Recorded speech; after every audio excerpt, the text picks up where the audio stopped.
Oh my god.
Um, Good evening, guys. Good evening, Samuel. Good evening, Bosse. And yeah, I'm starting the stream a little bit late. We didn't meet today, as we didn't meet today in the normal class where we were supposed to meet. So, but I had a meeting. I had a meeting and yeah, I attended the meeting. I think 9 o'clock. So this is what we have. This is the app that we have built. Are the broadcasts saved for later? Yes, they are saved for later. So they are saved for later on YouTube or on Twitter. Ikechi, is it Ikechi, right? Ikechi, is that your name? It looks like Ikechi. Um, yeah, the stream should be saved later. So we have a hub that is working currently. We are fetching the data that powers this dashboard is fetch from so if you want to catch up Samuel, right, you want to go to YouTube, right? You want to go to YouTube and you want to play catch up on YouTube. What's the YouTube handle? I don't know. Let me try to see. Let me try to see. The YouTube handle should be my name though, but my name is a Yoruba name, so you might not know how to pronounce it. Let me just bring this here. So you want to do YouTube and you want to view channels.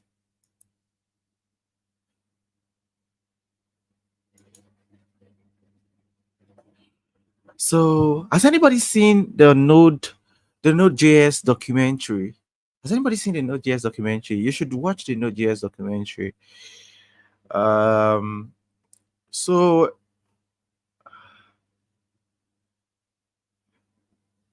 is that beyond miracle? Okay. I like that. So the name of the YouTube channel is supposed to be this. Just search for this. You would see the YouTube channel, and yeah, you should be able to see the content there. Then Samuel, you should be able to get access to. I think the previous one we did was this was the last one we did here, right? I don't know if Stanley's on the call. Stanley and Boss here has been my is they have been my my go-to people on the stream. We've been building everything together, and um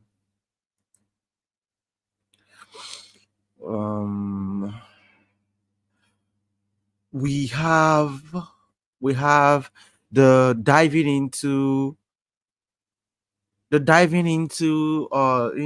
into Next.js. This is one. Then we also have the starting Nextjs concept. Then we also talked about learning enough React to be able to do Next.js. So yeah, those were the things that we've done so far regarding Next.js. So today we're just going to understand where we are coming from again. we are using nextjs.org, nextjs.org, and /learn. That's the material that we are using as our reference to guide us. So if anybody just wants to do this on your own, you can always go through this material yourself, right? Yeah, that's, I think we are currently on fetching data from the database. This chapter 7 here, that's where we are currently on. Fetching data from the database, that's where we are currently on. So that's been that's been all that we have been able to do for now. For me, I mean, I have some idea of how Next.js work, but just to be able to catch up on all the new things that Next.js have. So that's what I'm doing here. Oh, it wasn't Nest. It wasn't Nest. It wasn't Nest, but definitely there's some part of what Next.js does that is a little bit similar to some of the things you'll be doing in your Nest, which is like Next.js allow you to also talk to APIs or create your own APIs and talk to a particular database, right? So, but I mean, it's good to have you on the stream, Ikechi. I mean, thank you for dialing in. So I'm trying to open our VS Code and get our hands dirty and write code.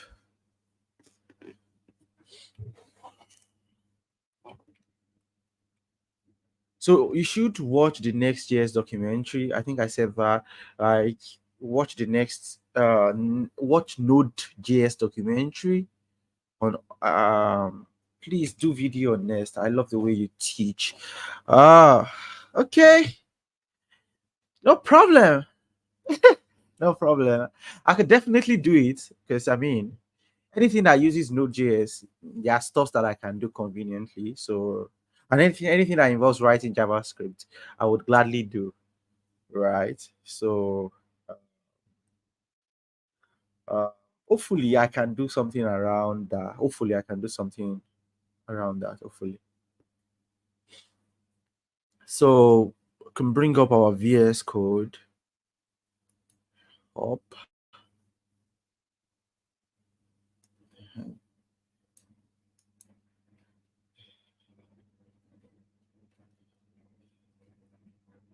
Okay. DT,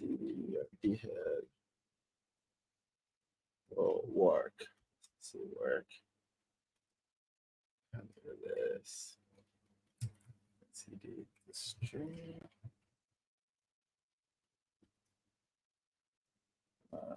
This.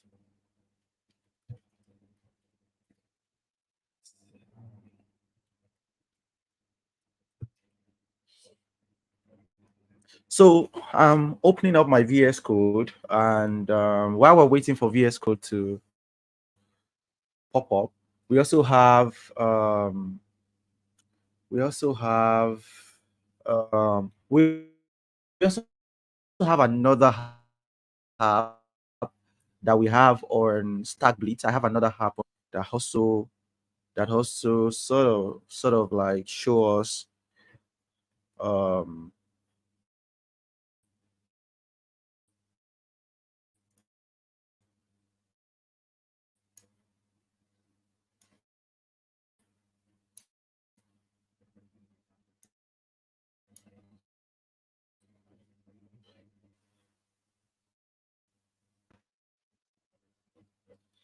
mm, the internet is going rogue.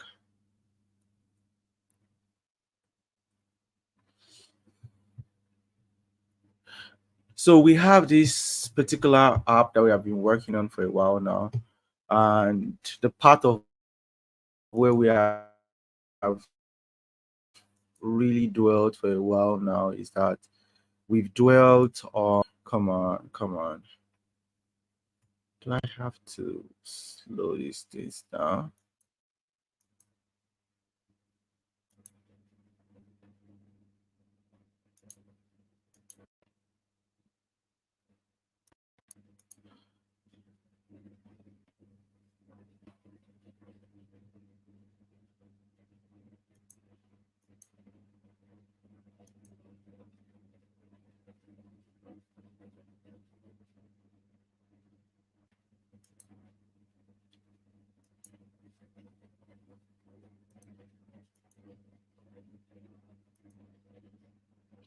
So yeah, my internet is trying to mess things up, but hopefully it's going to be a little bit better.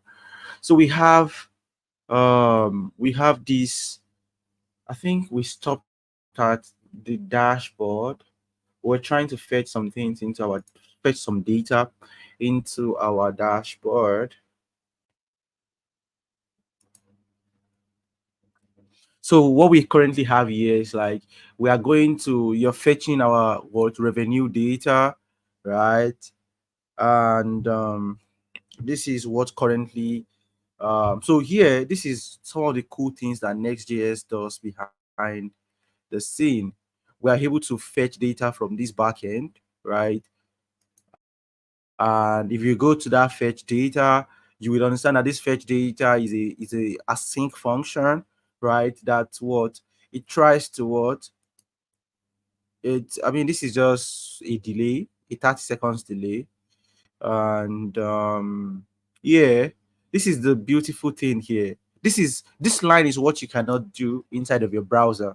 This is what a normal React application cannot do, right? This particular line 26 here, you're not able to run this inside of a browser because this needs a server to be able to return back some data to you. So what this does is like this takes what this SQL command and goes to our SQL database and fetch this what all this data from our SQL database. We created so for anybody, we created this SQL database on we created the SQL database as well here.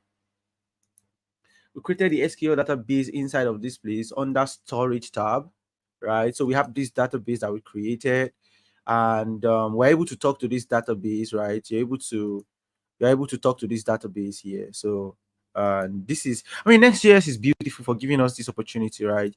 So we can write the same query that we wrote in there, which is what you want to copy this, right? And put it in there to what? To fetch all our revenue data. And this is our revenue data. And this was returned back in less than 1 second. So yeah, it fetches all the revenue, right? And the data of the revenue is what fetched here, right, and saved into this data. And this data dot row is being returned here. And if there is any error, right, we are console.logging the error, right? And you're also throwing what failed to fetch revenue data. So when we do that, the data that comes back now. Sorry, my eyes is paining me seriously. My eyes has been paining me heavily lately. So I have to you have to protect the eyes a little bit for all the screens that we have. So yeah, we are able to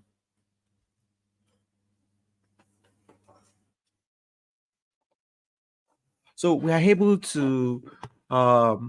to use this data that is being fetched here inside the page. I think inside the page.tsx, right? Inside this page.tsx. So it fetches this data and it saves it inside of this revenue variable. And this revenue variable, we are console.logging this variable. And then we can now pass this revenue data to this chart. So this is called what the revenue chart. And you can click on the revenue chart to see what the revenue chart is doing. So what does the revenue chart does, right? The revenue chart here is bringing this data as a prop here. So this is a proper React component, right? I hope you are able to relate with this. For my some of my React students, I hope you're able to relate with this. So this is just what accepting this revenue as a prop, right? And this is TypeScript as well. We're just putting this type here to type that revenue data. And yeah, so also we are generating the y-axis, right? You pass the revenue to this function called generate y-axis. It generates it, so it returns two things back: y-axis labels, and it returns the top label back to us. So if no revenue, or if revenue.length is 0, then this is what is going to be rendered. Though this is conditional rendering here in React.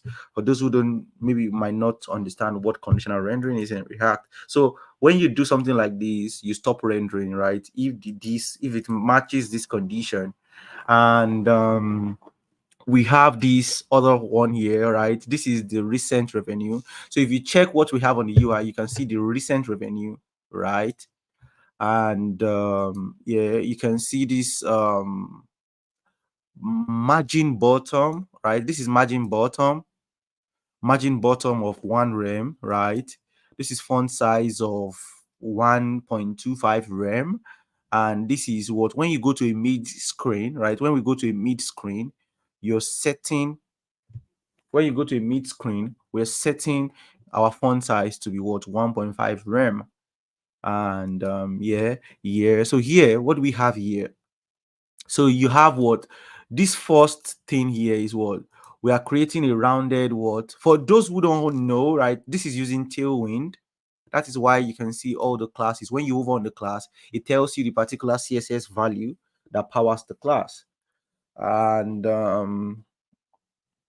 it tells you the particular CSS class here. So for this here, this is what, border radius of what, 0.75 rem, which is the same thing as what, 12 pixel in this situation. And then we have the background to be what, to be a gray color, right? A gray color. And what else? We have this padding of 4 here.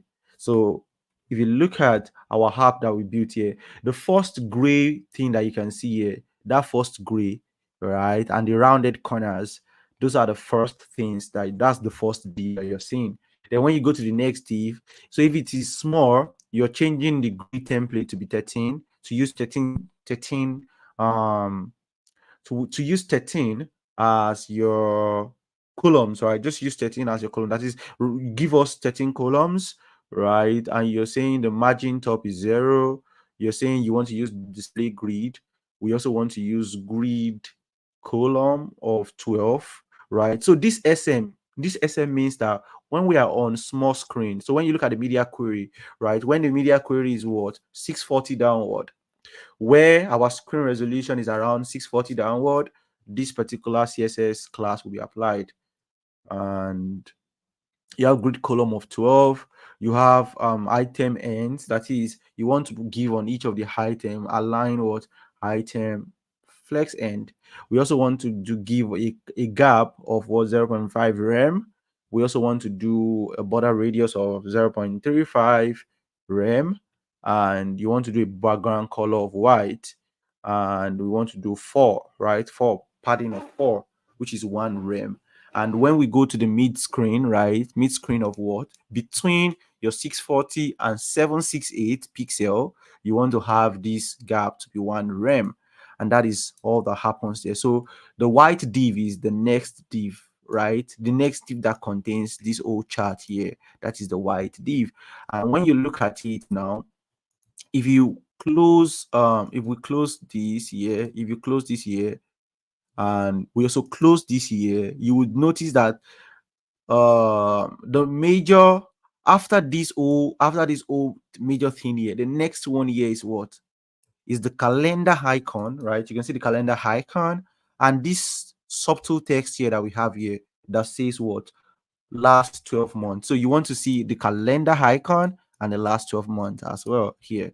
So, and on that you have what, flex, right?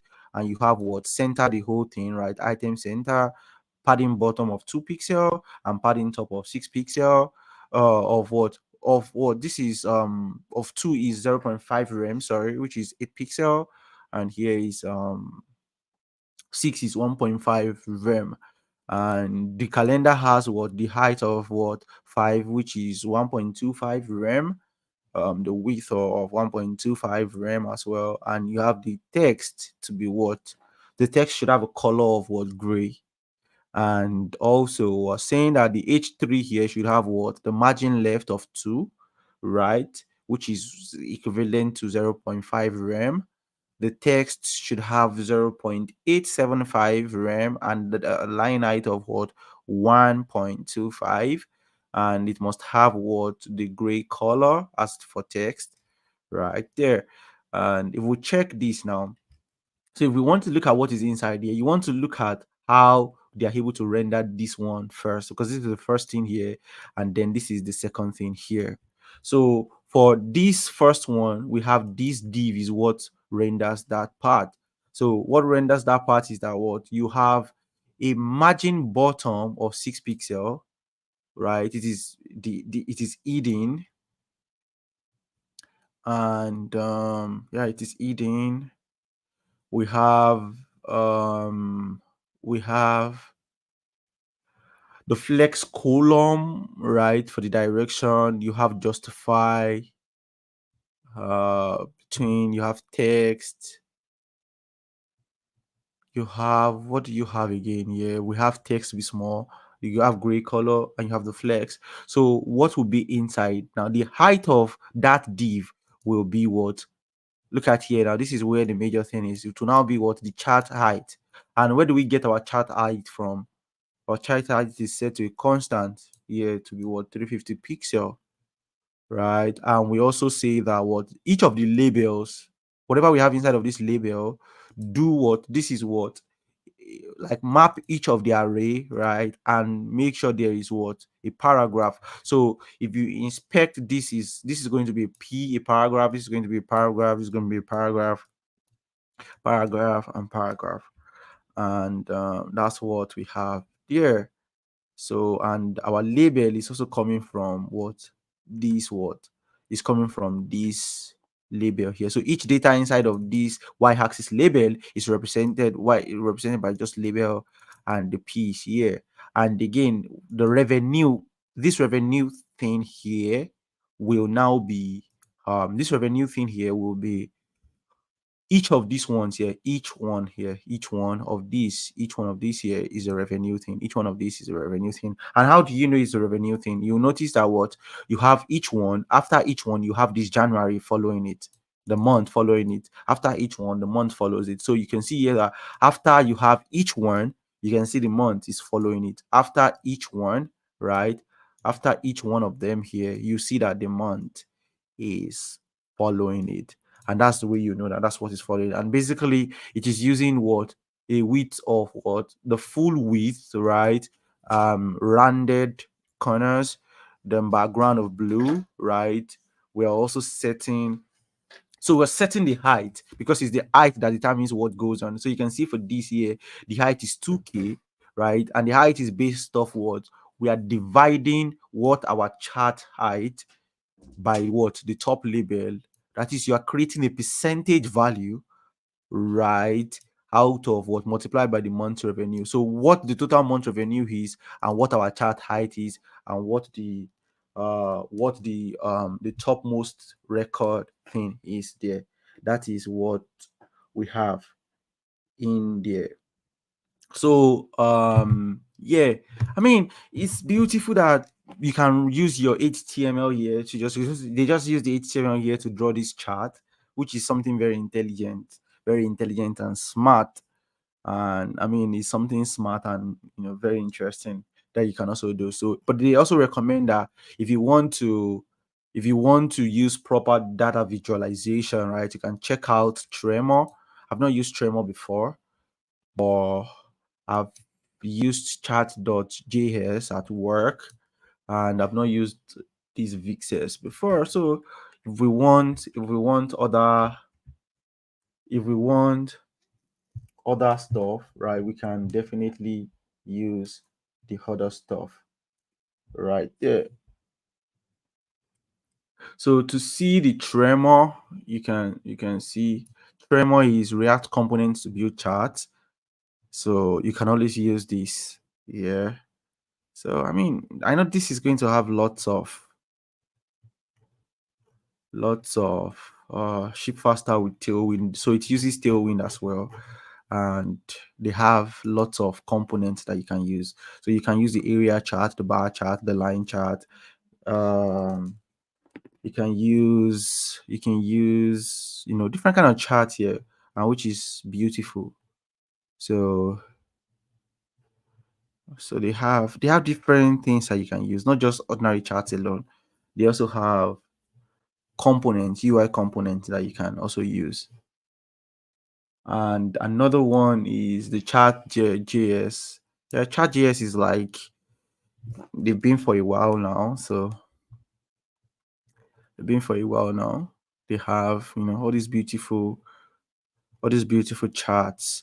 And eventually I think one can also still use one can still use you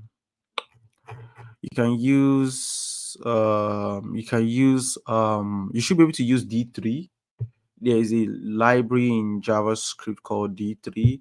So to build your bar charts, right? To build your line chart, other kind of charts, then the area, the scales, different kind of other things that you might want to do there.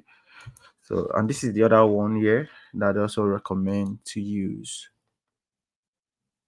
So there are a lot of them that one can use to build all these nice things here. So this is, this is good. We can always decide to change it later on if we want to change it. Then we can also look at D3. D3 is another D3 JavaScript, D3JS. D3JS is, you can always use it for building all these things. I think there's D3 React as well. I know they have their the React equivalent of this D3, but this uses just ordinary HTML to build different things. So, we are learning a lot here. So, could just look at examples. I want to see the chart. So D3 is much more powerful, right? Because it can build like very crazy kind of stuff that D3 can build. So it can build very crazy kind of charts for you. And you have animations that you can also add alongside with D3. So yeah, D3 is very, very cool. Yeah. So you can always learn all these things, and anytime you have any challenge and you want to, yeah. Boss said the tremor is for drawing graphs, or you call them charts, basically. So you can use anyone, D3, Tremor, Chart.js. I think the Tremor looks cool though. The Tremor looks cool. I've not used it before, and I've not seen it before. So, but it looks cool with what they have. So I think the table we have on our app here is just a bar chart. So it shouldn't be difficult to just quickly use this code here to just. mm, this looks similar to. This any of this one looks similar to.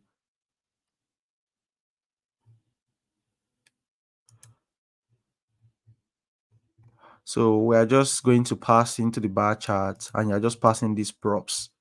You're just passing these props into that you're just passing these props into that component right there. So I think eventually we can play with it. Maybe we can try it out to play with it and switch from just using HTML, and we can switch to using some other library to render this. All right. So I would love us to continue from rendering the revenue, right? The next thing is to we've rendered the revenue chart, right? Fetching the data for the revenue chart, we've done that. So the next thing would have been to what? To fetch the latest invoice data. So if we want to fetch the latest invoice data, if we go into our live data.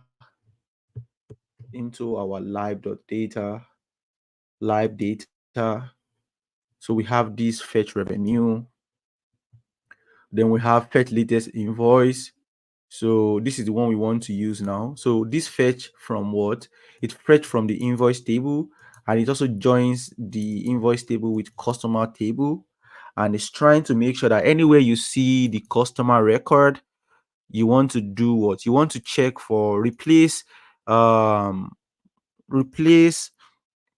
So if inside invoice table they represent customer ID with maybe one or two or three. So what this join would do is that it will now check for the customer that has one and replace it with the full data of that customer. So that's what your join does in a SQL table. So basically, I can copy this command here. We can copy this command here and just see the output of this command. We can see the output of this command in our database here. So what this does here is that let's just fetch. Let's do it like this. I'm first going to fetch something from invoice. I'm just going to fetch all these stuff from invoice, and I'm going to take out all the customer stuff that we have. I'm going to take them out. Or better still, I'm just going to put all there, select all from invoice. We can run the query. So this is fetching all from what? Our invoice. And you have ID, customer ID, amount, status, and date. So now we want to now join this, right? You want to join this. Join, right? Join with what's the command again now? You join with the table customer as, and you want to join where. So you want to do a join. I think it should be a where now. It should be okay. Join on. So invoices dot customer underscore ID equals to what? Equals to customers dot ID.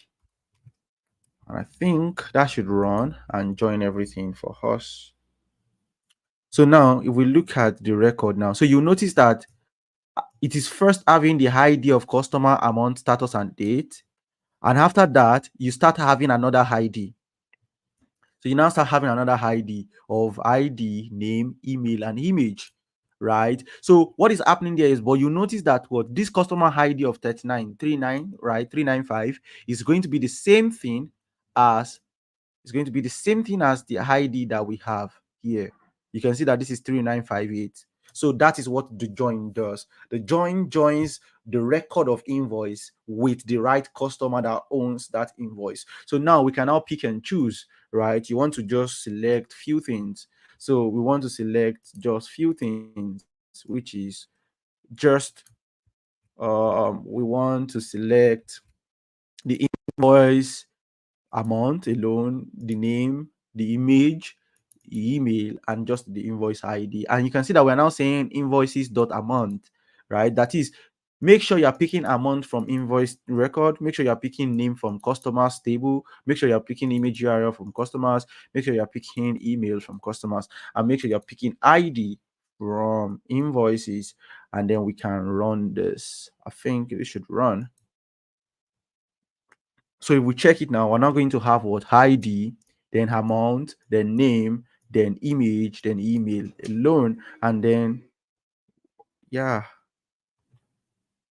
So this should be,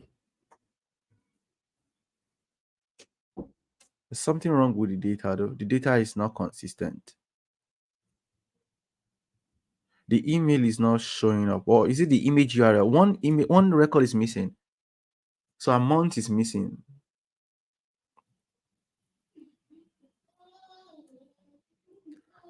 No, one record is missing there.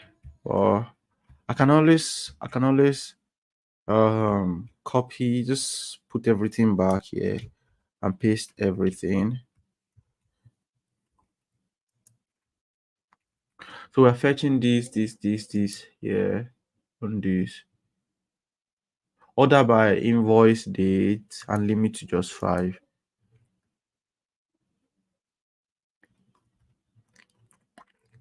So why is it showing their ID first? It's not supposed to show the ID first here.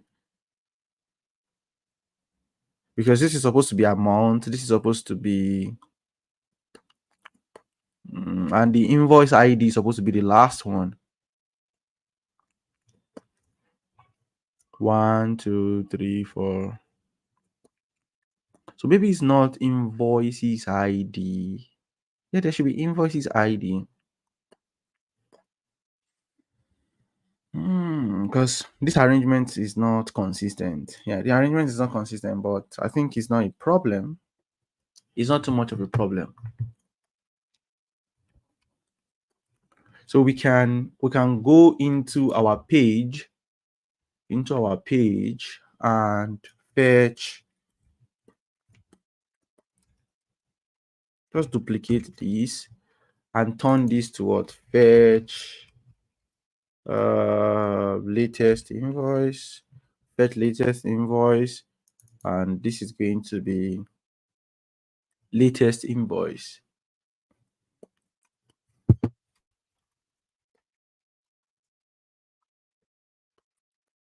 And we are passing this latest invoice down to what? This record here. We pass this to the record here, and it can also search.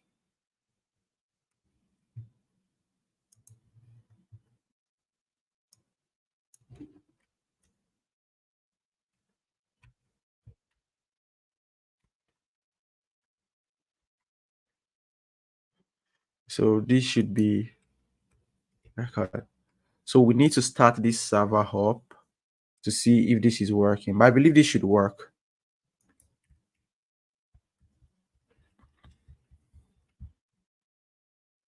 Where's our terminal?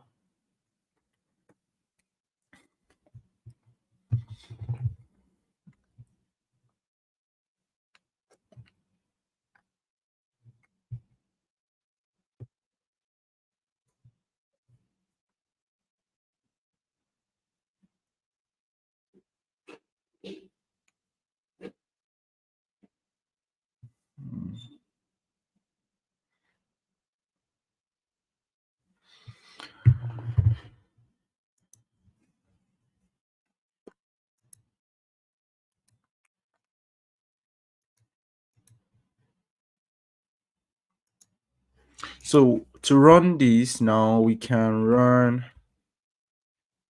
You can run, I think, pnpm dev.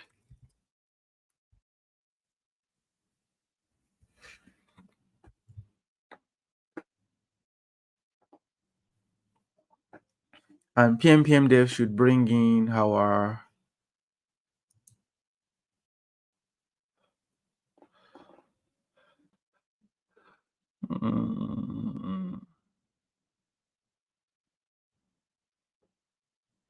so we are running on Nextjs 14.1.4, and it's starting up our server.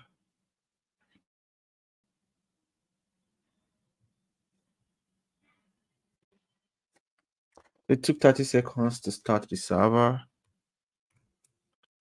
and we're able to do localhost 3000. And if we do localhost 3000, then it's supposed to compile. So this process of compiling again is what? It's compiling inside Node.js now. It's compiling our app inside Node.js, and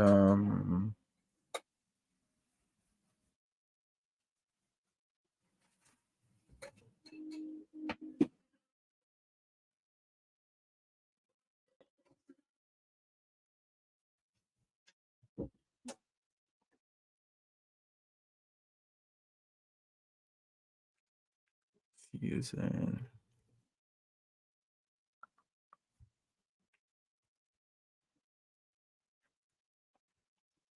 I don't know why when Nextjs starts up, it's taking a lot of time to start. So we have this localhost 3000, and we have / dashboard, and so again you can see that what it will first compile for the route of dashboard, then after that it's going to console.log. So this is the revenue data, and I think it must have fetched our latest invoice. Our latest invoice is not showing. The latest invoice is not showing. I don't know why. Okay, I think I know why. So if we check the page, so if we go to our latest invoice, so what does the latest invoice do here? The latest invoice have this div. That's this latest invoice, and yeah, we need to uncomment all these codes here, and I'd love to.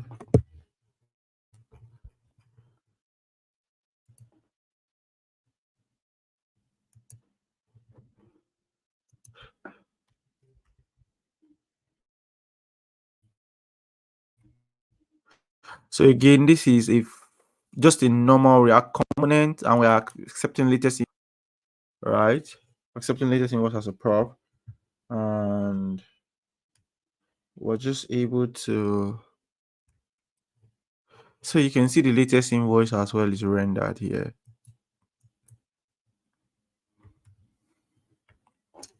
So, I mean, that's some Nextjs thing there for us to really see.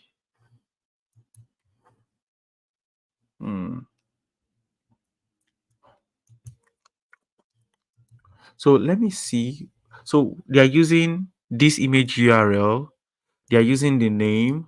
They are using the email, and let's see where they are using the ID.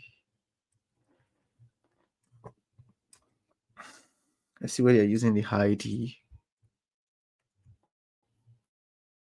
Because so here and you're now using what? So they are using the invoice ID as key, right? As key to this component, but the rest is they are using if high. So if index is not equals to 0. Okay, so if we overrun, if index is not equals to 0. What do you mean by if index is not equals to 0?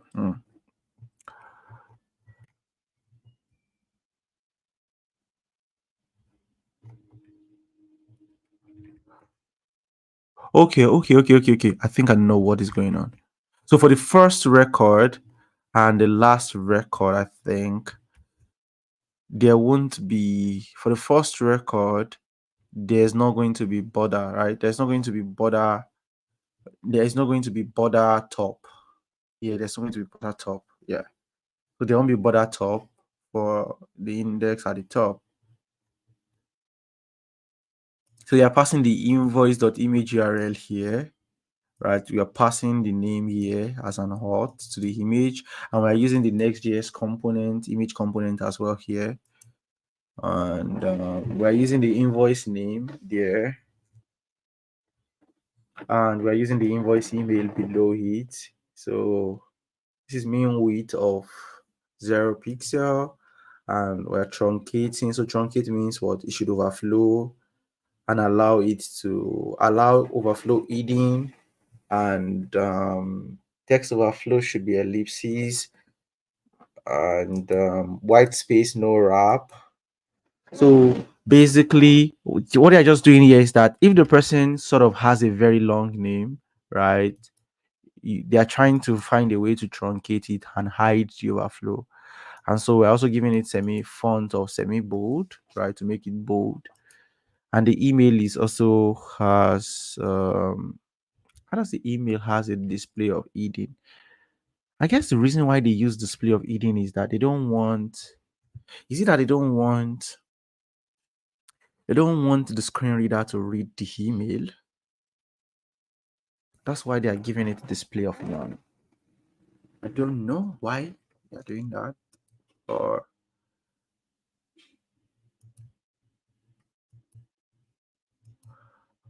and this is the amount here.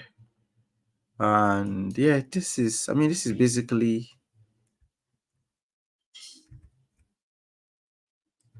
so this is basically just rendering the latest invoice. What other thing can we also quickly render here?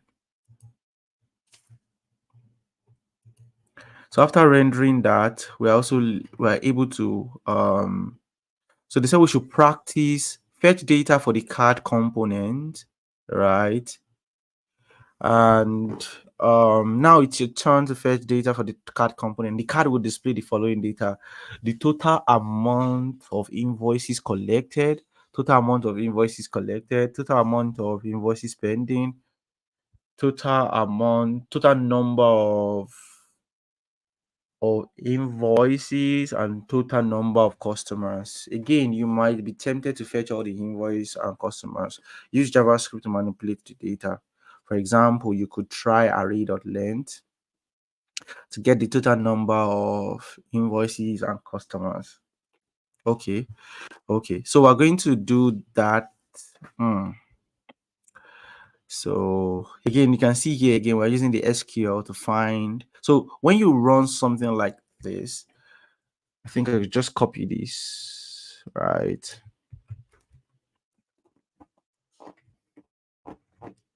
So when you run this kind of query, so the count here is what is showing you what the count here is.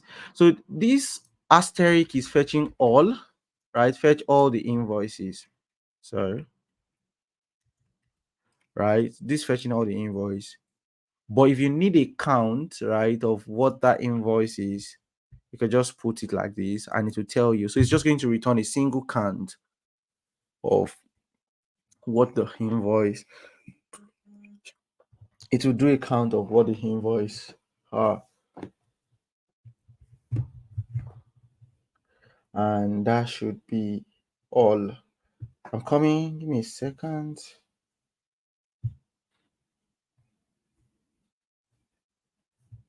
Oh.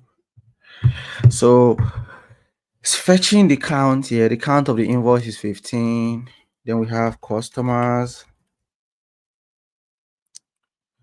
The count of the customers is 10 that we have there. So if we go back into our code, right, we can go to pages. So if we go to pages, so we can have one card here. So we want to collect total invoice, right? Total invoice paid, total pending invoice, total number, and we also want to do what? Number of customers. So if we check our live component again, I think there must be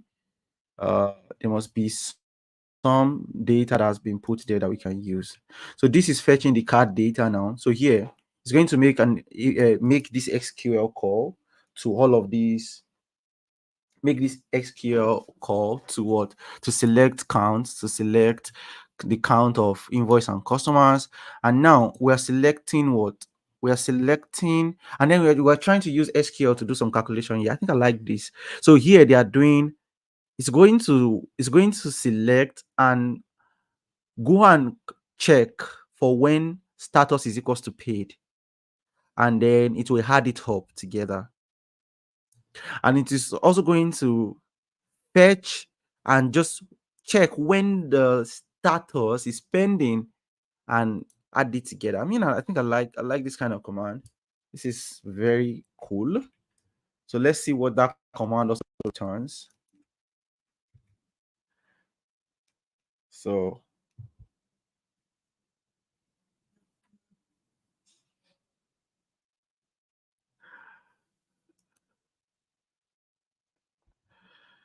here you can see that what the paid is 11 and the pending is 12, right? The paid is 11 there and the pending is 12. So what happens here is that how do I explain this? So is are saying that they're doing something like this. Mm, let's just cut this. So you're selecting all from invoice, right? You're selecting all from invoices. So that select all the stuff from invoices for us. So you're now doing that. You want to select all from invoice when status is equals to something like pending. I think it's not going to work because it's supposed to be double quote. Pending.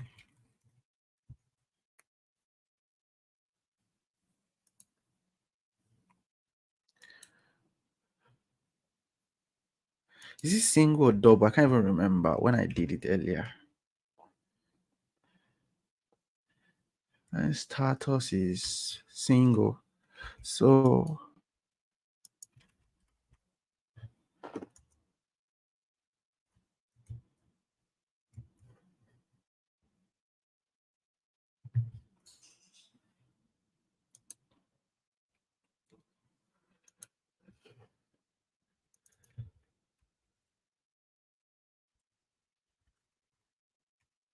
and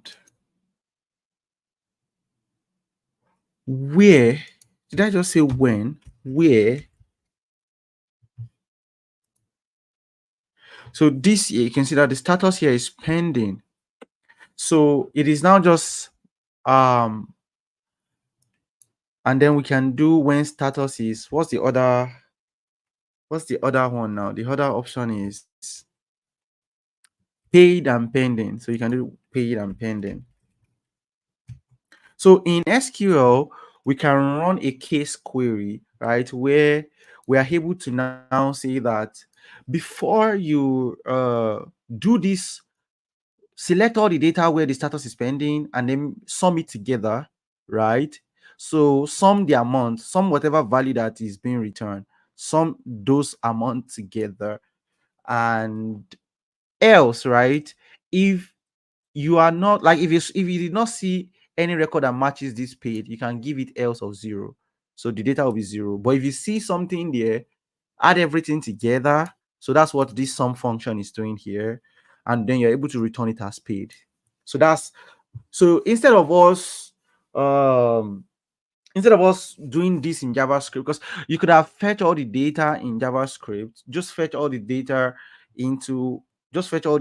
right, of invoice, and then we now use JavaScript to filter. I mean, we can do that. We can play with that. So say we fetch all this invoice now.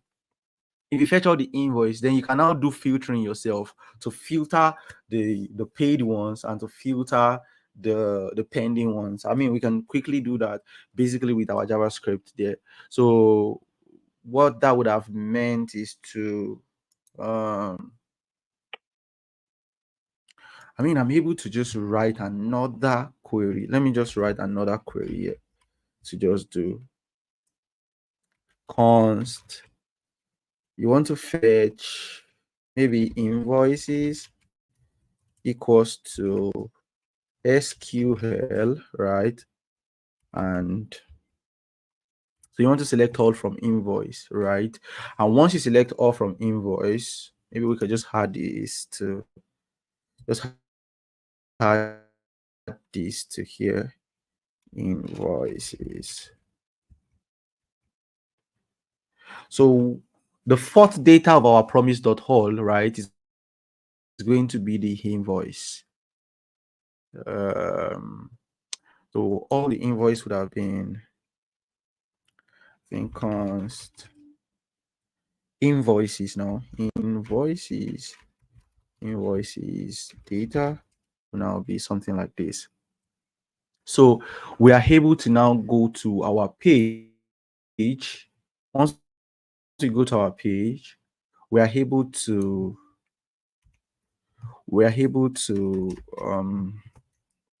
do a const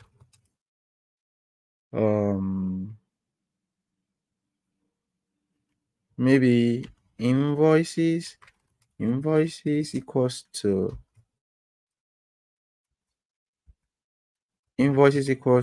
await fetch is it fetch? What's the name of that function?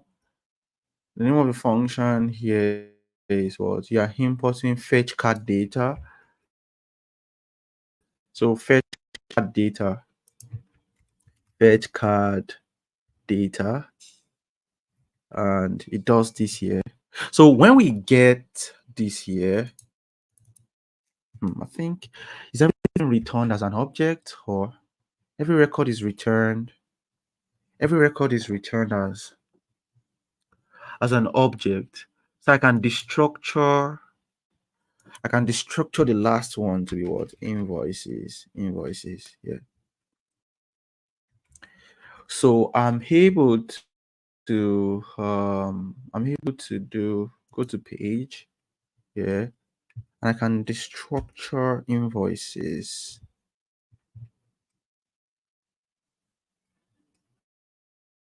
I think invoices should be part of the data. So it's called invoice data. So you want to say invoices data as invoice, invoice as invoices. So we can now, no, not as now. I can do colon, right? I can do colon of this. So I can console.log. I can then console.log invoices.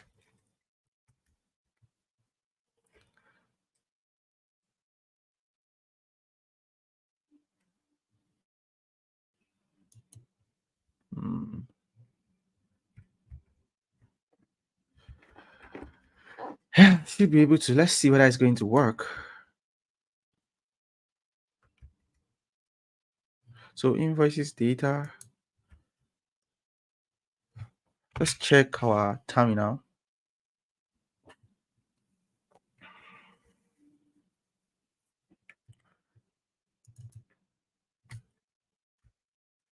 So if we check our terminal,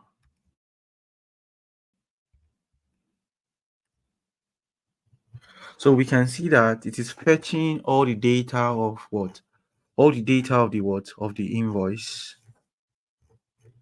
So these are the records of all the invoice. So if we get it now, we can now split. You can do array.filter.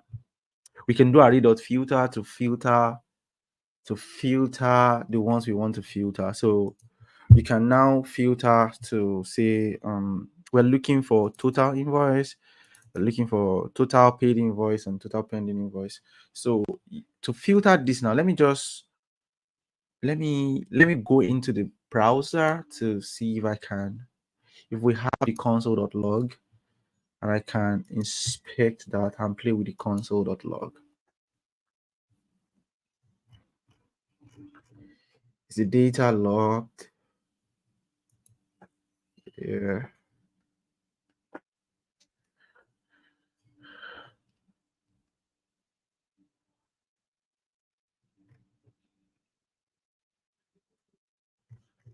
Mm. So the data is not logged here. What can I do? So it is an object, right? So I want to get the object inside. So invoice.invoice. So in the code it will be invoice.invoice. So it would have been console.log invoices dot invoice invoices dot invoice.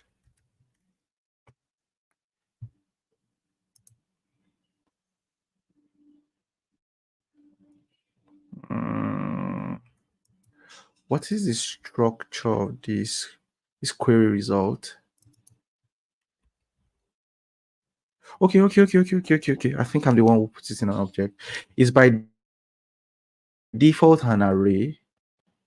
So it's by default an array, and I was the one who put it there. So to filter out, that being const const pending pending invoices would now be what? So invoice.filter where status is equals to pending, and paid invoice will be where status is paid. And we also want to do total. So if you want to do total, so you can use reduce, right? We're using what? Reduce, to reduce all the total, and you want to reduce all the what? All the paid invoice. So we have data for what? Pending invoices, paid invoice, total pending invoice, and this. There's one more data that we need. We need total customers. So total customers means, how do we get total customers now? Hmm.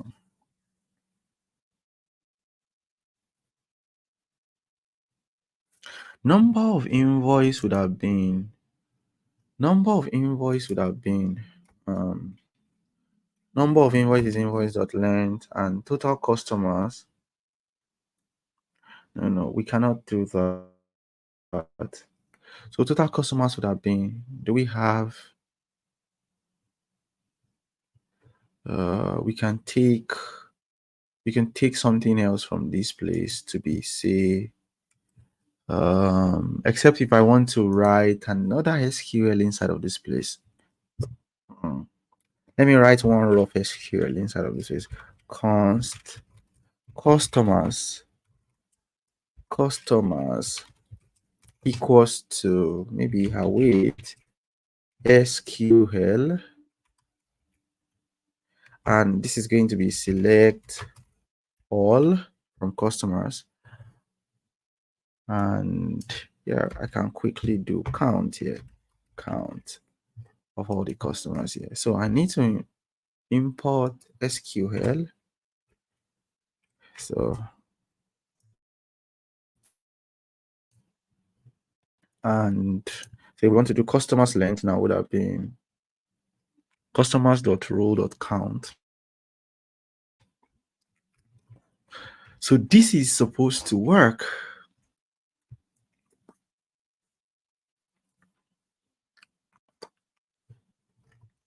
Mhm.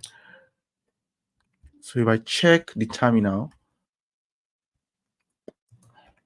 we should have all our data logged. Yeah, everything is perfect on the terminal, and we can show that out now. So if we comment this out, we show the card here, show this, show the card for the total invoice, and show the card for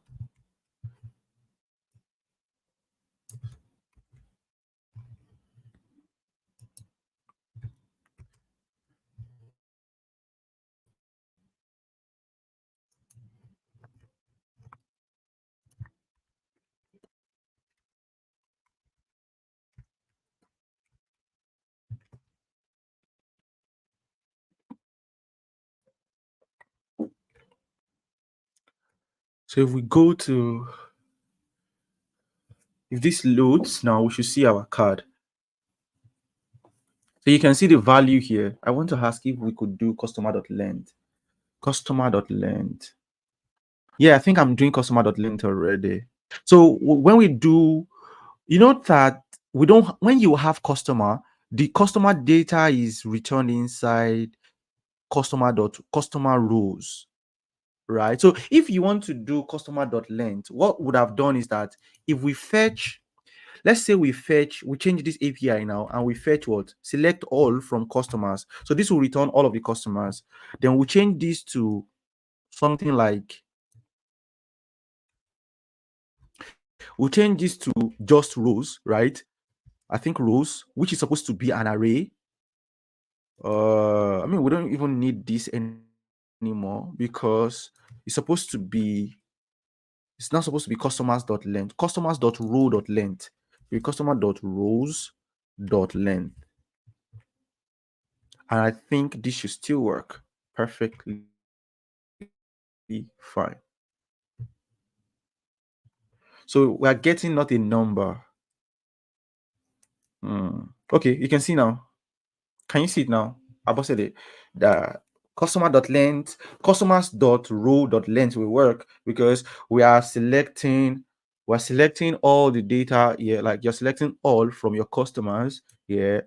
And when you select customers, the data will be stored inside customers.row, and then the array will be inside rows. So you can now do customer.rows.length to return the length. Do you understand? So that works. I mean, this is cool, right? This is cool. It's cool. So we're able to play around with this data that is being returned here. So this is us using JavaScript. Here we are using .filter. It's the sum of the number of customers. Yes, it's the sum of the numbers of the customers. Here we are using the filter. Do you understand the filter? I was saying, you understand the filter that we are doing here, right? And do you understand the reduce as well? You understand the reduce? We're using the reduce to find the total. So instead of us using SQL to return all of the instead of us using SQL to return all of the sum, right? We're using both filter and reduce to do that for us. So we can take all of this out, right? And just use SQL to do that. So we can just use SQL to do all those parts for us. So the first thing is what we need: total paid invoice, total paid invoice, comma, total pending invoice, and we have number of customers, and number of what? Number of invoices, number of invoices, and everything should work fine. Just one line there. So everything should work fine. So another thing you notice that what the data that is being reduced is formatted here.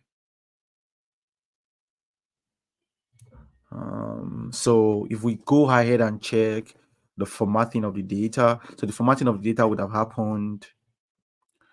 The formatting of the data would have happened inside of this card. Yeah. So if we check each card would have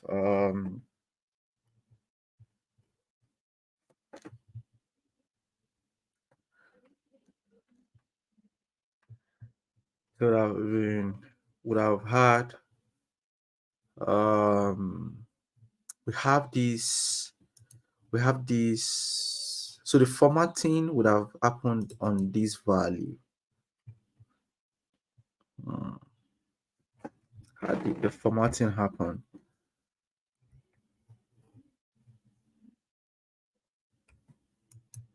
Did we format inside of okay, so I think the formatting is already happening here.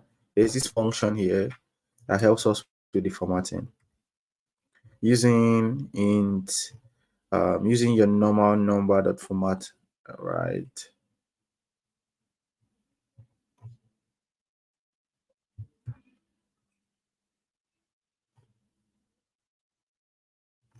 Yeah.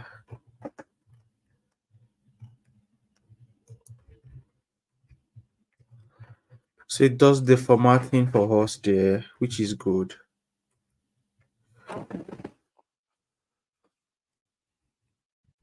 So the next thing would have been to go down to after we've done that, we've done the dashboard. So yeah, they say something about waterfall, a sequence of network call, right? That depends on this. So in the case of the data fetching, each request can begin once the previous request has been returned. So what happened is that the way this code is written, right? The way this code is written means that your computer will wait for this to return before it runs this, right? we'll wait for this. So that's what you call sequential, right? It's a sequential operation, right? It will happen once this is done, it will go for the next one. Once this is done, it will go to the next one. So for example, we need fetch revenue to execute before fetch latest invoice can start running and so on, like that. This pattern is not necessarily bad, but there may be cases where you want to waterfall because um so what the waterfall approach would have been is that, say we want to find a situation where um you want to find a situation where you want to make all the requests together, right, at the same time. So for example, inside of this situation where they are using the promise.all, now this is a parallel operation. That is, your promise will make this one this instantly the same, like this operation, this API call to SQL, right, will be done parallel, this together, this together, this together, and it will wait to put all of them together, right, rather than us doing this sequential one here. So, and that's something to also note. So if we want to make this fetch revenue, fetch latest, and fetch card to be parallel, so what we can do is we could have used our promise.all in that situation, right? And I mean, it would have been something very easy for us to do. So what that means is that the parallel version now, the parallel version, parallel fetch would have been what? To use to create these, right? To create these, and then we use what? A promise.all.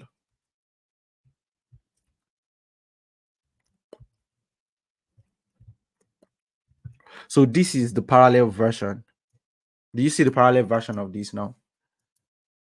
And this would have, so everything would have just gone in parallel. That is, it will fetch revenue, it will fetch latest invoice, and it will fetch the card data in parallel rather than using this sequential approach. So that is another thing that is worth learning or noting, right?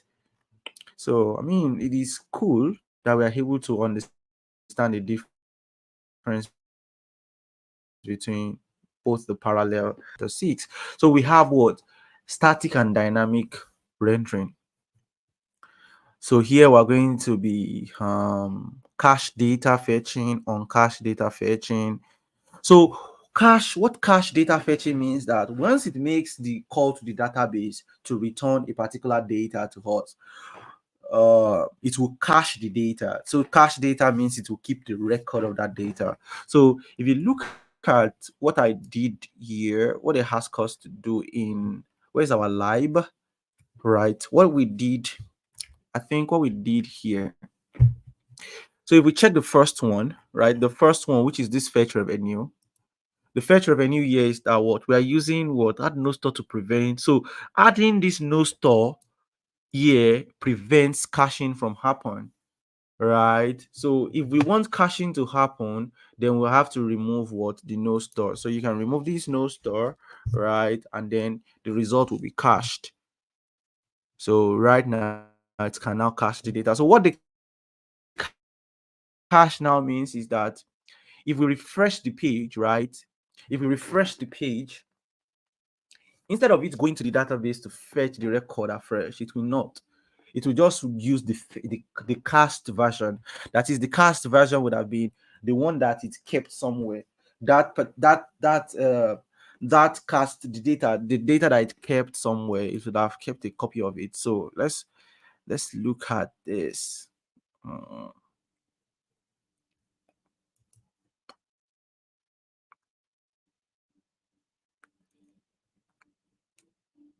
Do you notice that? Do you notice that the record on the page did not leave? Do you notice that the data, the 11185 did not leave the page? Did you notice that? Right, it did not leave the page, and it shows that it has cached those data. So as even when you refresh it, like it has a copy of it. So it did not go away. It is, you see that quick fetch that happened, and you see that our network request did not make any new network request, and that is what caching is there. So this is another advantage that Next.js brings to the table, that you can cache your data in Next.js there. So if we want it not to cache now, right, I think if I do the shift control refresh, the shift control refresh should fetch network data now. It will delete the cache and fetch the data fresh. Okay, it still fetches. I think there's a way to disable. Okay, so I can disable caching here, and if I refresh, I think I've disabled caching there, so it should make the API call. It's still not making the API call though. That's interesting.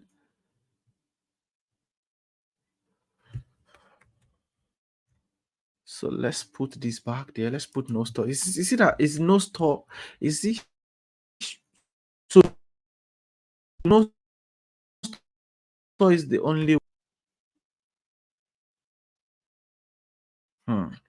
So you can see that the moment I put the no store there, right, it made this API call, I think.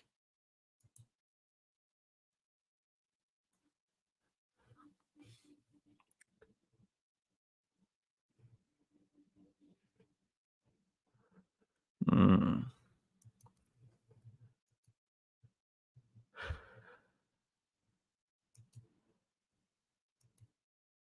But I know that the data should be inside. The data that it needs should be inside.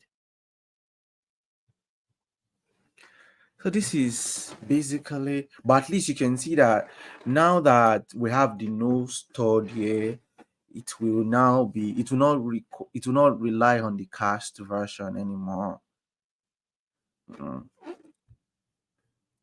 That's interesting. But that's the problem with anytime you're trying to use caching as a strategy. The problem with caching as a strategy now means that how do you make sure that you don't cache too much, so that the time when your user they are supposed to see a fresh data, because let's say somebody else has filled the data on the back end and they've added new data, our value will not increase because we are caching. It's until you invalidate the cache before the new data would have been added. And that's always like one of the major problem with caching. So, but I don't know why this is not even disabling the caching. That's cool.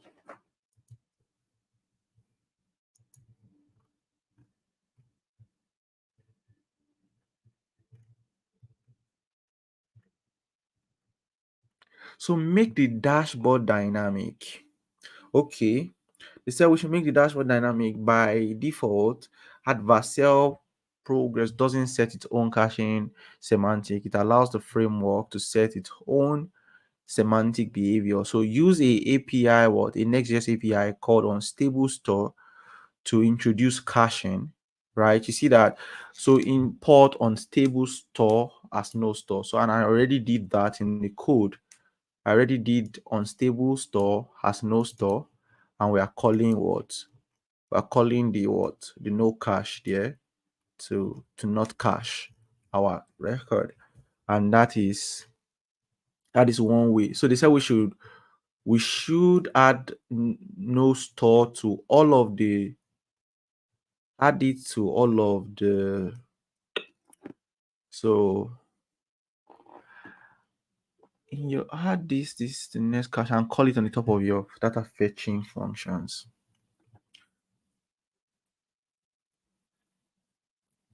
So right now, yeah. So the idea of that is just to help us to yeah.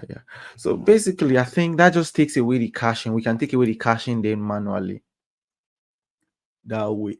So this streaming here is the major thing, right? One of the major features of Next.js that is coming in React 19, that the ability to stream. So you made your dashboard dynamic. However, we discussed how the slow data fetches can impact the performance of the application. Let's look at how to improve the user experience when we have slow data request. So here we will cover what streaming is and when you might use streaming. We will cover how to implement streaming in your loading.tsx and suspense. We're also going to cover what loading skeletons are. We're also going to cover what route groups are and when you might use them.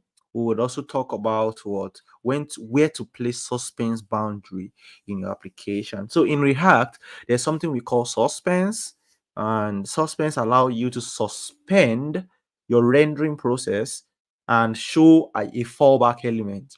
You suspend the process of your rendering and show a fallback component. So what you can do is you can show a loading, right? You can show a loading component, and when you show the loading component, it is the loading component that we show, right, until your data or whatever operation you're trying to do, the asynchronous or the heavy operation you're trying to do, is until that operation has returned, then you now replace it. So what people do is that when you go to site like YouTube now, let's say we go to YouTube and so if I refresh YouTube, you will see the skeletons coming. You can see this is a skeleton. You see all these things here.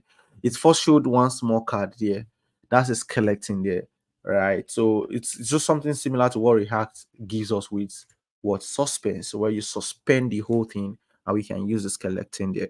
So streaming is a data transfer technique that allows you to break down a route into smaller chunks and progressively stream them from the server to the client as they become ready. So the ability of, instead of us, because in Next.js, what happens is that, I think I've told you that when you look at our bash, the terminal now, if you look at this terminal that we have right here, you see all this compiling, you see all this fetching of revenue data, you see all these things there.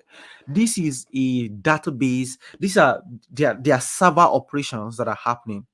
And so let's say it has fetched revenue, or it has fetched one thing and the other part has not returned. So what they are giving to us is they are giving us streaming an opportunity to say, give us the data that you have found. Yeah, Stanley, I already asked after you. How are you? Thanks for joining. Um yeah, you can always catch up. We've done some amazing stuff, right? With Bosse. I've been doing some amazing stuff with Bosse and some other persons that are on the stream, right? And yeah, you can always catch up because you need to catch up because you've been with me along the journey all this while. So just find a way to catch up. Well, man, you've made me forget, lol. I mean, I didn't watch the game, but I was keeping track of the score. I mean, I don't expect anything new from those guys.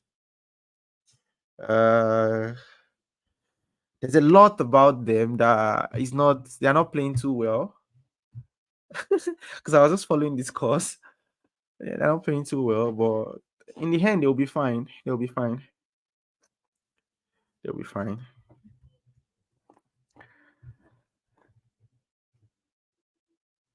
So by streaming, you can prevent slow data requests from blocking your whole page. This allows user to see and interact with parts of the page without waiting for all the data to load before any UI can be shown to the user. So for example, now for our cards, say for example, if the data for the card is what? You're fetching the data on the server, you're rendering the HTML on the server, and you're loading code to the client, and you are iterating. So these are the three major processes that is happening. I like the way they break this down though. So this shows to us that the first process for the card is that it will first fetch the data on the server, right? It would then render.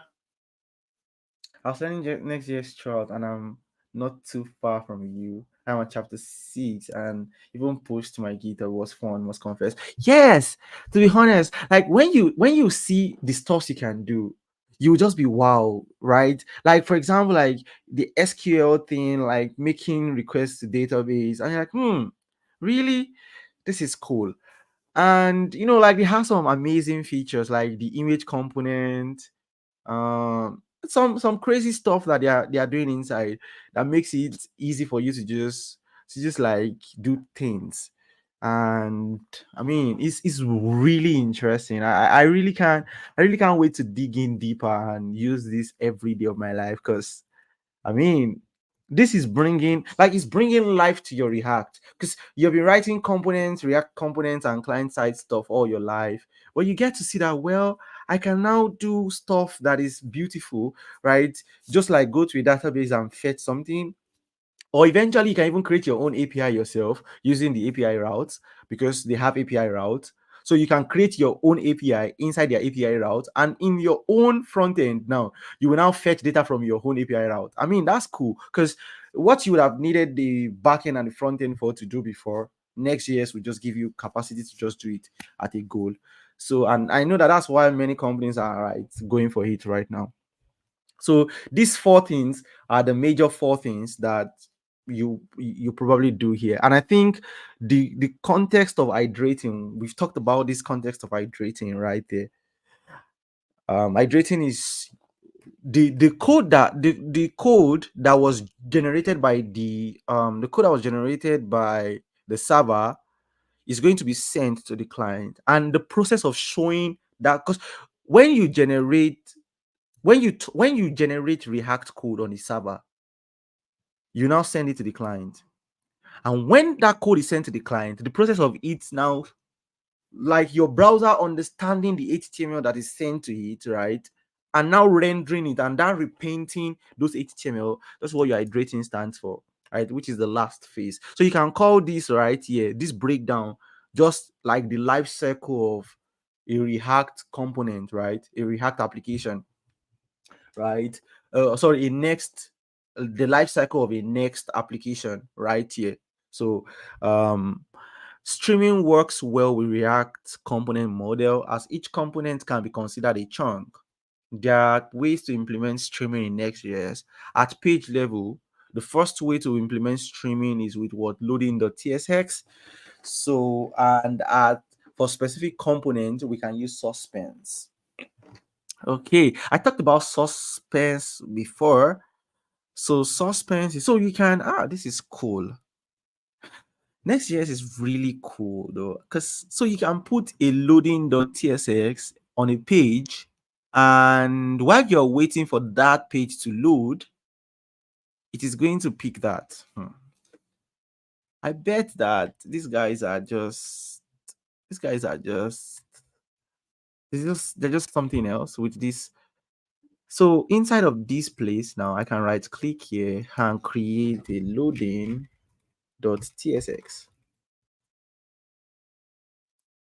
So if we create a loading.tsx, we can function loader. Let's do a loader, or just do loading, right? And we can export default loading.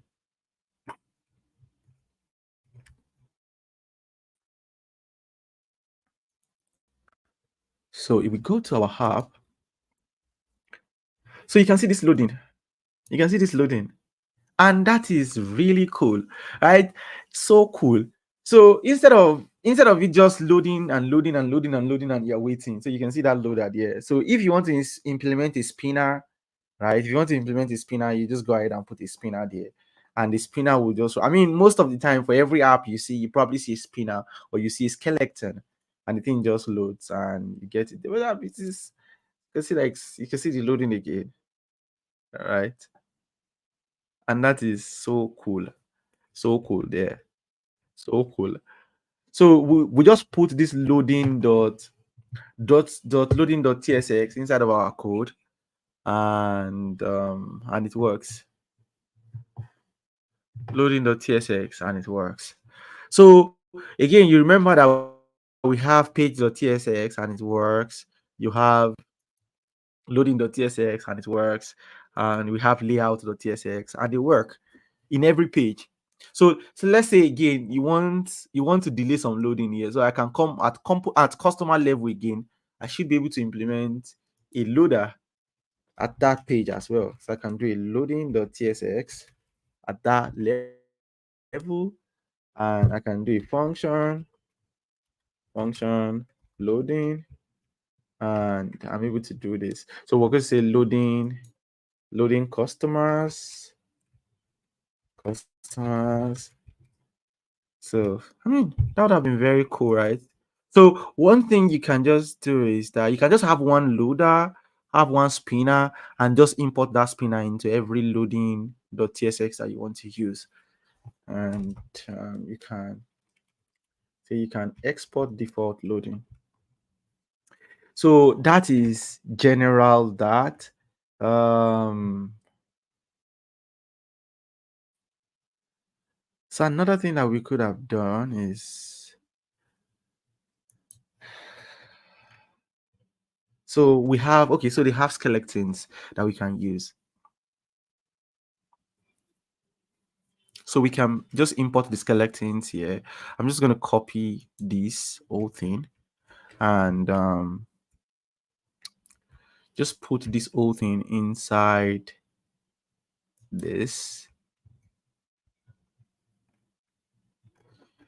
And we're able to, so if we check the, so you can see the skeleton. Can you see the skeleton there? That is cool, right? So cool.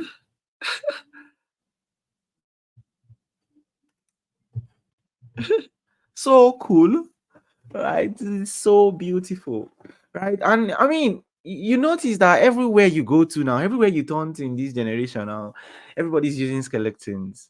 Every app you every app you go to, everybody's using skeletons. And I mean, users don't get a feeling that it's going to take, there's a way spinner makes people feel like maybe it's going to take a while before your data comes back. And this is cool. Honestly, it is cool. And I mean, you can do this collecting with your normal React anyways, but it's not just, but the fact that we can fetch this on the server, the skeleton is rendering, so the skeleton can be rendering on the UI, right? We are fetching on the server, the skeleton is rendering on the UI, and when the data is done, the data just replaces your skeleton with the real HTML that is supposed to be there. And that's the, I feel like that's like the beautiful thing, right, that is there. So you can see the loader one more time.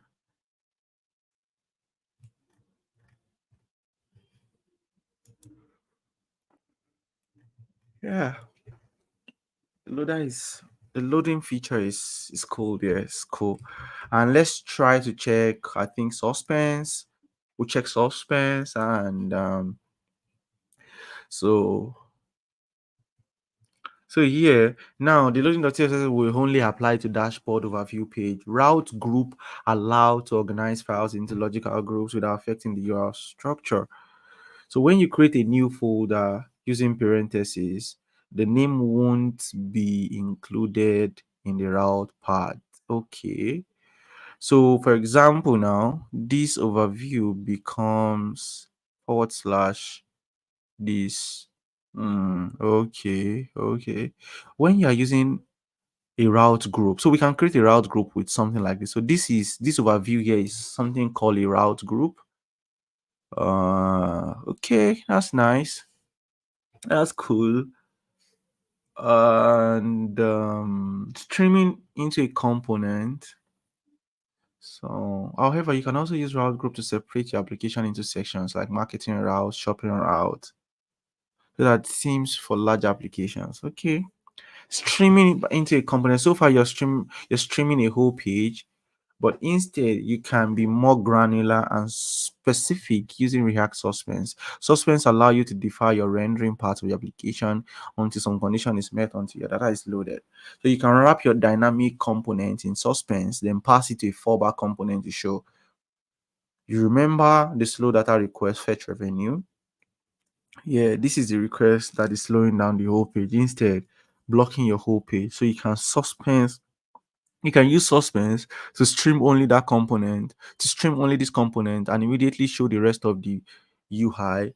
And to do so, you would need to move the data fetching into the component. So if we want to stream specifically using our component, we have to move the data fetching into, so since our data fetching was done inside of the page.tsx, right, we have to move that data fetching, right? We'll now be moving the data fetching into um moving the data fetching into where are we moving data? Move the data fetching into the component. So for example, now the component that renders revenue, that's the revenue chart here. So we'll now bring the we'll bring that fetching of the data into this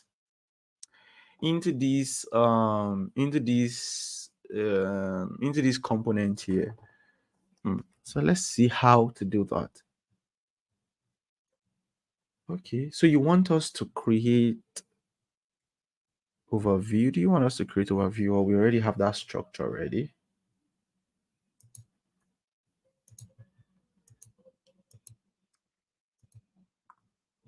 Uh,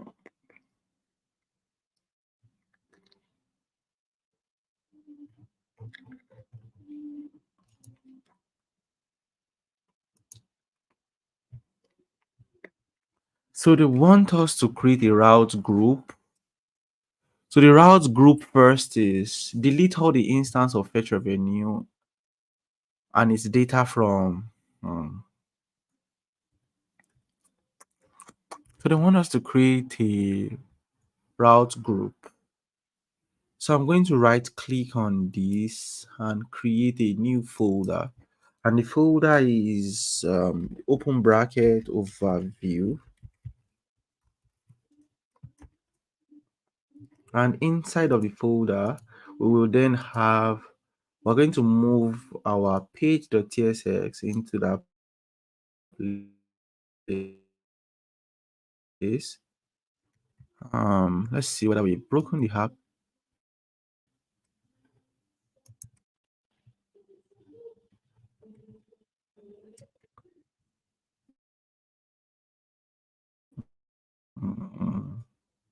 Everything still works. So everything still works.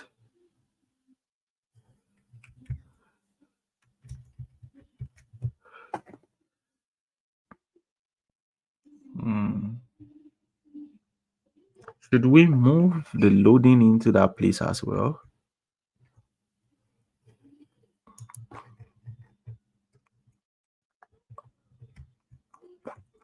Okay.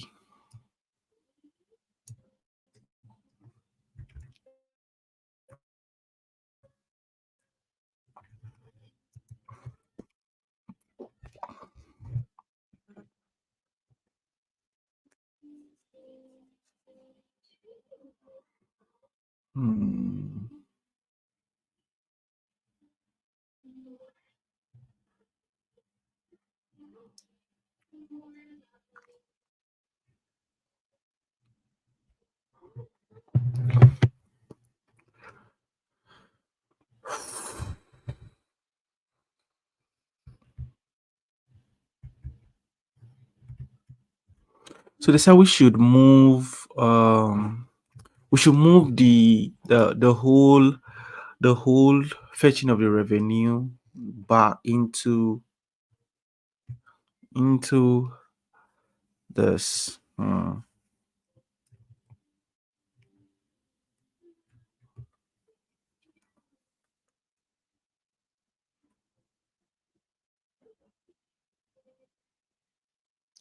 Okay. I see that there. So it is inside the revenue chart now that you're going to fetch the data. That's cool though. This is cool. I like it. So this is beautiful. So if we go to the page.tsx here, we're removing this. So we're replacing this revenue chart with a skeleton.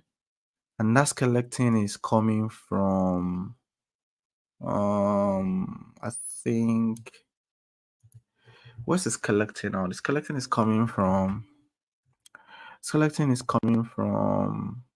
revenue chart skeleton, right? Revenue chart skeleton is coming from UI skeletons. So this is UI Skeletons. Skeletons. So this is revenue chart skeletons. So we are able to now wrap this with, we're taking this revenue out, taking this whole revenue out. So we're able to replace this revenue with suspense, right?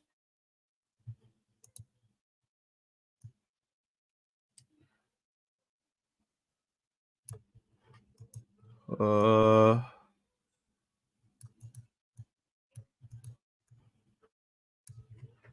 so we have this here, and we're able to just wrap this with what? Wrap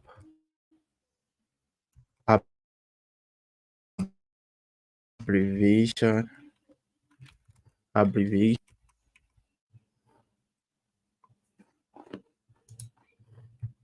and you want to wrap with what? Suspense, suspense. And if we wrap with suspense, you want to put a fallback. You want to do a fallback, and this will now be a React skeleton. And you want to import suspense from our React, and revenue chart. Yeah, revenue chart is, where's our revenue chart again? So we're still going to import our revenue chart. So which is, let's do this, dashboard revenue chart. And so we're going to take out this prop from revenue chart, because revenue chart will not use this prop again. Revenue chart will not use this prop again. So we're just going to now come here and do const what? Const revenue. Revenue is equals to await fetch revenue. And yeah, if we fetch revenue, if we fetch await fetch from fetch revenue, and yeah, I think that should be all.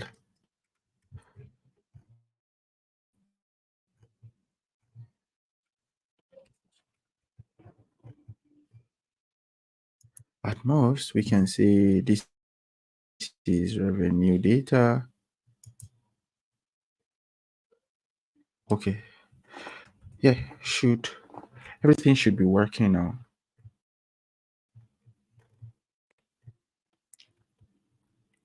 Fetch revenue, and yeah, everything should be working now. So if we go inside this fetch revenue, we have this delay here, and we have this delay here. So if we our go to our terminal to see what is going on.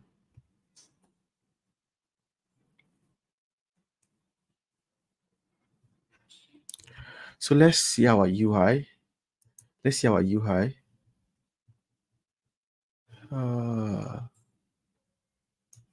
Let's see our UI. Let's refresh this.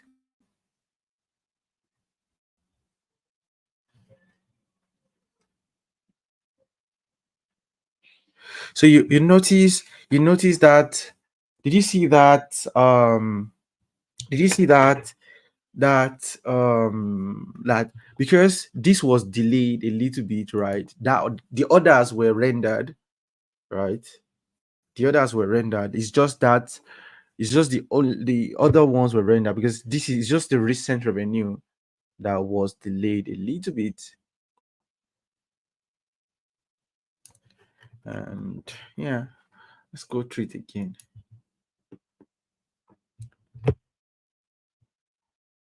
Yeah. So because fetch revenue takes a little bit of while because we are delaying it by maybe 3 milliseconds, 3 seconds, not 3 milliseconds, 3 seconds there. So it takes a while before it's rendered. But the other part was rendered, and that's another beautiful thing there. So the skeleton is rendered using the suspense. The skeleton is rendered using the suspense. So the skeleton is rendered using the suspense. So it will first render this element, this skeleton, because of this fallback. And when the data is available, it will render this revenue chart. And inside the revenue chart, it will make the API call, right, to our database here to return our data. And that's pretty cool as well, right? That's pretty cool. Um, so practice streaming with the latest invoice as well. Yeah, we can do that. So same thing, if we want to do the same thing with our latest invoice, so what would I've done is take out this, right? Take this out, wrap everything with, let's just duplicate this. We can't stress. Take this out, drag this into this place, right? So we need a fallback. Is there is there a fallback for this? Let's check what we have inside these collectings thing. So we have cash collecting, revenues collecting, invoice collecting, and okay, so this is the latest invoice collecting. So we want to do, okay, we can oh we can do revenue charts collecting, and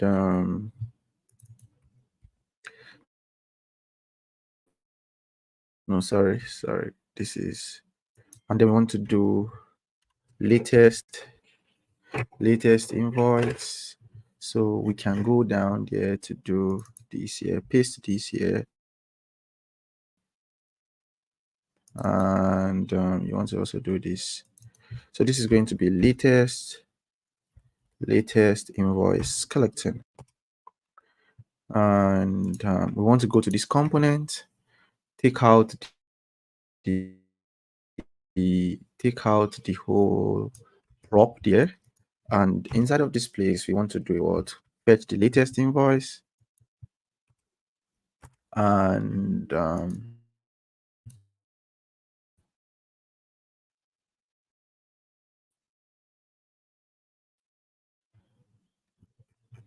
to get the delay, should be able to test it now. So if we test it now,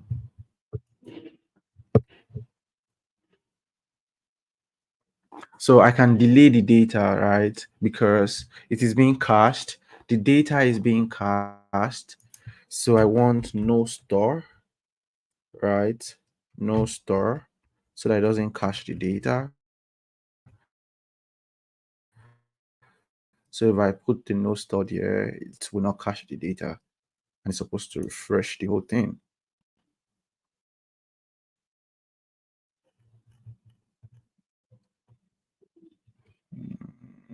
Okay, I think I've not stopped. I think I've not stopped. If you go to page, if we go to page, I'm still fetching something here. I'm still fetching this invoice here. Uh, and yeah, we should be.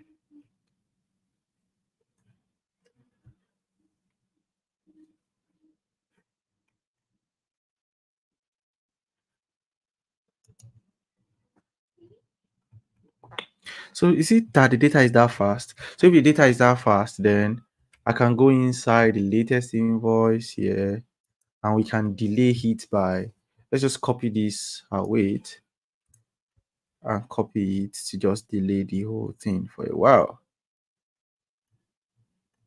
So delay it for a while, right? Delay the fetching of the data, fetching latest invoice data, invoices data, and we also want to say, just copy this. Yeah. When we are done fetching the data,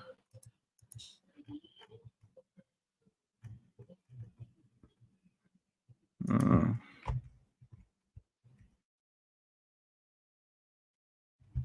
so if we check this now,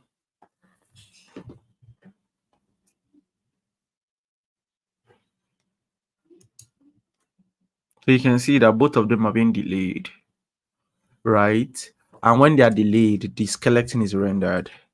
Both of them are being delayed, and when they are delayed, the skeleton is rendered. So, so grouping components now, we can group components. You now need to wrap the card component in suspense. You can fetch the data individually in card, but this could lead to popping effect as the card loads in. This can be visually jarring for the users to see. How will you tackle this problem? So to create a more staggered effect, you can group the cards using a wrapper component. So that's a wrapper component. This means the static side nav will be shown first, followed by the cards. So in your page.tsx file, delete the card component, delete the fetch card, import a new wrapper called card wrapper, and import a new skeleton. So then wrap the card wrapper in suspense. Okay. So yeah, let's implement this here, the grouped one. So here we have the card skeleton. Card, is it card or cards? I think it should be cards skeleton. And we are also importing the page wrapper, the card wrapper, the card wrapper. There's a card wrapper that should be inside of this place. Yeah, there's a card. Okay, it's a default. So if it's a default, we are doing a card wrapper, comma, we're doing a card wrapper. And if we do this card wrapper here, we are able to put this inside. Where's the cards? So just put all of these inside suspense, inside the card wrapper, and wrap all of these inside the suspense. Let's just put this here, take this here. So put the card wrapper there, delete this line, and change this to what? Change this to card skeleton. Card skeleton. Should be card skeleton. So another thing that somebody needs to learn now, right, is you need to learn how to design skeletons. As long as designing your UI, also you need to find a way to. I mean, the skeletons is just like you're creating your normal component, and inside you're creating your normal, which is like a div, and you're putting like a background, and you're putting the width and height of what that thing will look like. And yeah, you're putting just that. So this is the card wrapper and the suspense, right? So we then want to go inside the card wrapper to make sure that the card wrapper is going to then want to stop.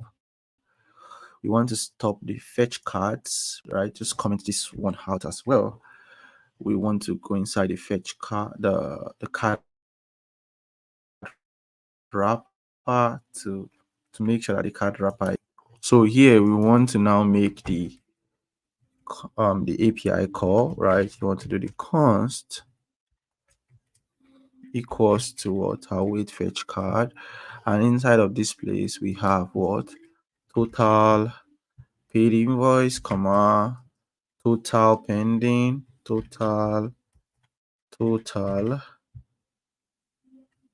pending invoices. We have the number of invoices, and we have the number of customers, and we're fetching this. And yeah, I think we want to uncomment this whole thing.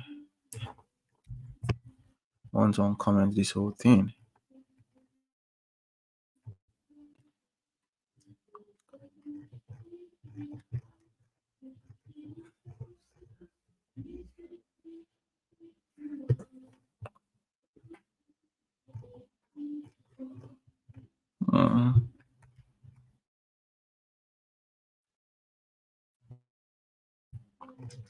so if you also want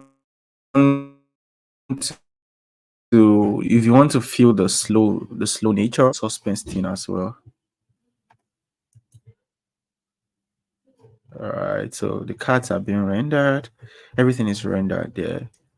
So if you want to see the card delayed, so we can just go inside our fetch card, go inside this fetch card data, and we can put the no store since we don't want it to cache. No store to cache, no store cache, and we want to do a delay. We want to do a delay console.log fetching data. Console.log fetching data. So fetching cards data, and when we are done fetching the data, we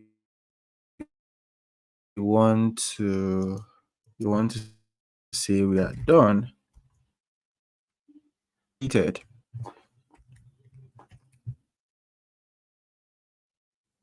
So we're able to now see the skeleton. We should be able to see the skeleton for the cards as well. So if we refresh, so we're able to see the card for the skeleton for the cards, right? The skeleton for everything is now loading, which is beautiful. Yeah. And yeah, we're able to do that.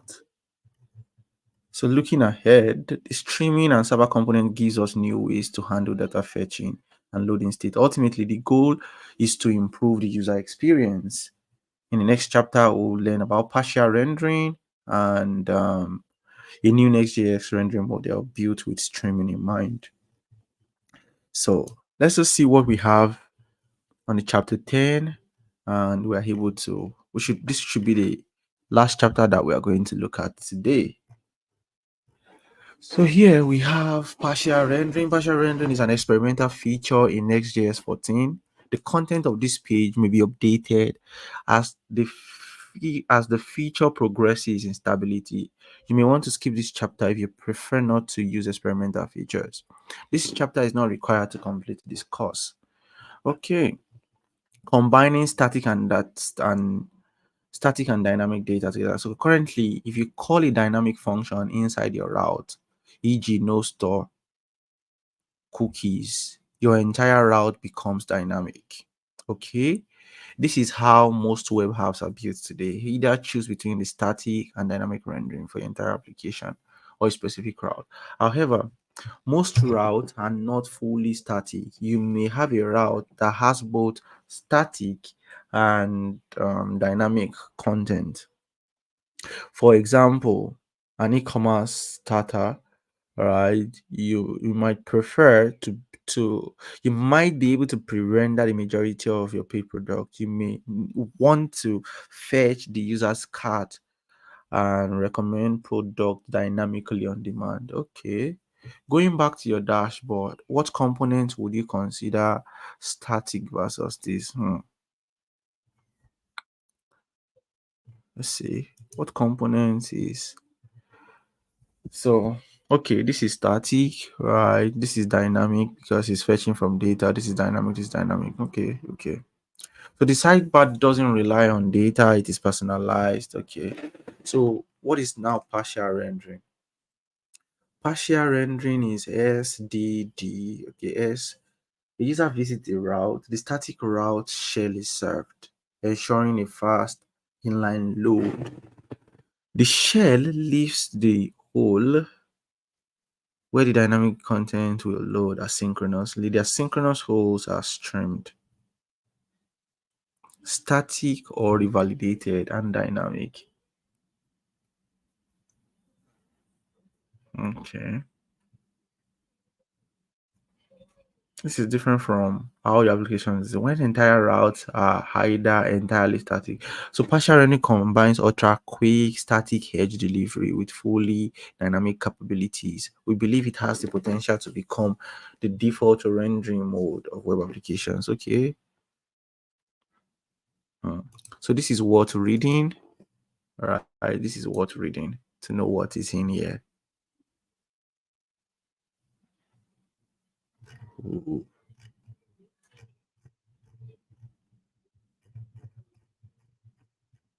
So I'm going to go back and read that.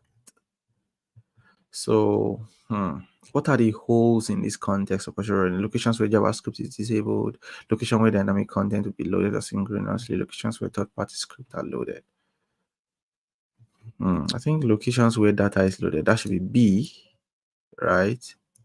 Should be B. B should be the answer. Yeah. So here, how does this work? Partial leverages React concurrent API and uses suspense. So what is React concurrent API as well? I think that should be start transition. Yes, that should be start transition. Are you kidding me?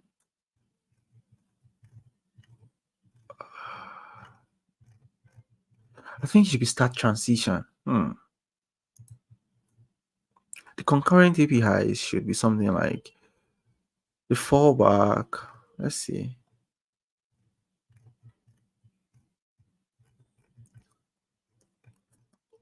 So partial rendering leverages this. I don't know what the concurrent React concurrent APIs are. I don't know what those are. Hmm. The fallback to defer rendering part of the application until some conditions are met, data is loaded. Fallback is enabled in the initial static file along your other static component. At build time, during revalidation, the static part of the route are pre-rendered and the rest is postponed until the user requests the route. It is worth noting that wrapping a component in suspend doesn't make the component self dynamic. Remember, you use the unstable store to achieve this behavior. Rather, suspense is used as a boundary between static and dynamic. Okay. The great thing about partial rendering is that you don't need to change your code to use it as long as you're using suspense to wrap the dynamic part of your route. Next.js will know which parts of your route are static and which parts are dynamic. Okay. To learn more about partial rendering, see the partial experimental documentation, right? And try the partial rendering template and demo. Okay. So it is important to note this feature is experimental and production ready. Okay, to recap, you've done a few things to optimize data fetching, right? You created database in the same region of your application code to reduce latency. You fetch the data on the server. It allows your user expansion and logic, right?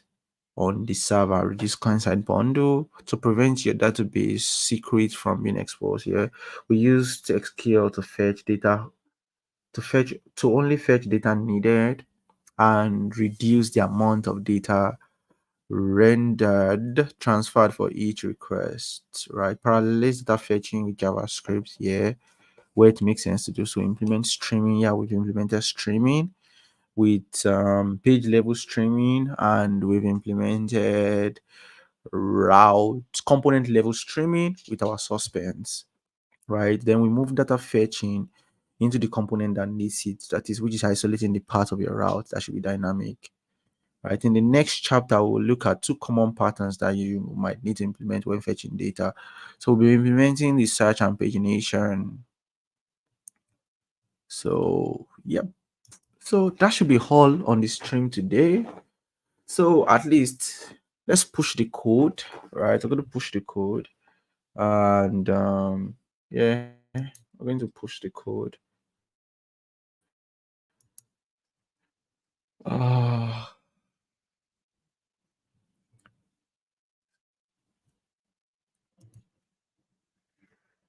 So you can do this.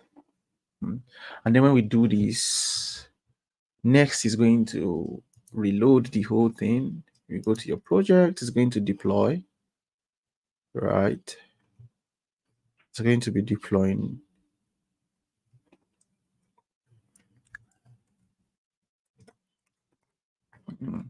So when we implement pagination. So we're implementing search and pagination. How many chapters do we have left? So for everybody on the stream, I mean, that will be all I can go for today, right? Thank you for staying along. We've learned a couple of things alongside together. I can't wait for us to build something of our own. Just try out something, build something of our own. Build something. I don't know if you have any ideas on what we can build. I'm thinking we should build an e-commerce project. Yeah, with Tailwind. We should build an e-commerce with Tailwind. Yes, an e-commerce project. We can build an e-commerce project for a beauty company. I think that's what I'm thinking. So just let me know if you think that's a cool idea that we can work on. But for everybody that joined the stream, thank you for joining the stream today. I really appreciate. So I'm going to be seeing you guys on Friday for the JavaScript stream and Saturday for the Nextjs stream. And we are close and we are getting better. We're getting used to the whole idea of Nextjs. So thank you one more time. I really appreciate you guys.